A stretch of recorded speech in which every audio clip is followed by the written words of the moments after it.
Good morning, everyone. Welcome back to Morning Musings. Happy Monday morning to you. Man, I've been coughing like crazy this morning. Ooh, eyes are all watered up here.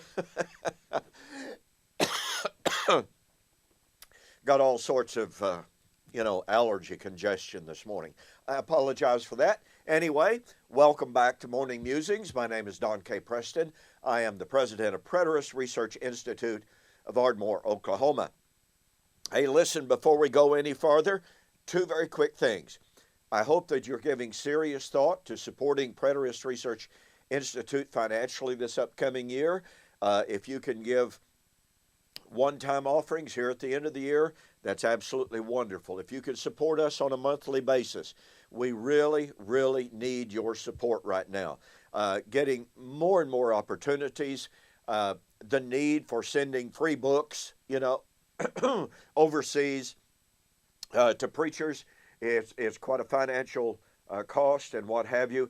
And again, if you could support us on a monthly basis, a one-time basis, we appreciate it very, very much. Contact me for how to do that.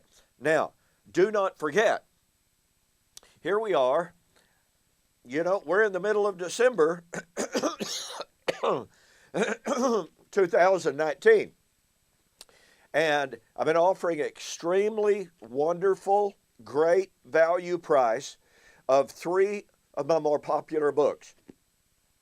The Resurrection of Daniel, chapter 12, verse 2, fulfilled her future, Like Father, Like Son, on Clouds of Glory, and Blast from the Past, the Truth about Armageddon. Now, we've been in a study of the Olivet Discourse. And in this study, we've been studying about Armageddon, we've been studying about the tribulation and the apostasy and all of that. All of this material, all of that material is covered in this little book. Look, I can't tell you the number of people that have told me this book alone has literally changed their life, has set them free from fear. So please take advantage of that. Regular price on these 3 books, if you purchase them separately, would be $61. Until the end of December 2019, all right, for U.S. orders only, total delivered price $40, saving you $21. I mean, look, folks, that really is a raging good deal. So take advantage of it. Go to my website, donkpreston.com, bibleprophecy.com, and there's a banner right up at the very top. Just click on it, and it'll march you right through the ordering process. All right. Back to the Olivet Discourse. Again, we have talked about the apostasy, what I call the great apostasy. It was to be an apostasy of such massive proportions that Jesus said the love of the majority of people will grow cold. And so it was an unusual, incredible event. It was an apostasy of such massive proportions that Jesus, in contemplation of it, said, when the Son of Man comes, will he even find faith on the earth? That's incredible. We have then talked about the Great Tribulation. That Great Tribulation was part and parcel of the Jewish eschatological narrative of what they believed would take place in the last generation before the coming of the Lord. It's absolutely amazing to me that so many commentators, they go to Matthew chapter 24, and they could actually see that Jesus' timeline followed the Jewish timeline. It really did. And yet they extrapolate, these commentators do, they extrapolate that Jewish narrative and Jesus' narrative over a period of so far 2,000 years. But wait, the Jewish narrative was that all of these things, the apostasy, the tribulation, would all happen in Israel's last days. Not the last days of time, not the last days of the Christian enterprise, which, Sorry, they had no concept of that. But the point of it is they had no concept of that. To them, the apostasy, great tribulation, belonged to the last generation before the coming of the Lord. But once again, modern commentators, and commentators down through time actually, want to say, oh no, that timeline has been stretched out for 2,000 years. Makes no sense whatsoever. Well, I've been sharing with you an awful lot of material. And we come now down to verse 28 of Matthew chapter 24. This passage is so powerful. Now, it may be subtle, all right? We may miss it if we don't look closer. But I believe that what Jesus is saying here deserves our attention, and I believe it is extremely powerful. Now, mind you, this is all in the context. The gospel would be preached into all of the world, then the end would come. Well, what end? The end of the age. The end of the age linked with the Jerusalem temple and the city of Jerusalem. That's the end the disciples are asking about. And there was only one age linked to that temple and to that city. It was not the Christian enterprise or the Christian age. It was the Mosaic age, the age of Moses and the law. That's the subject under consideration. So this gospel will be preached in all the world, then comes the end.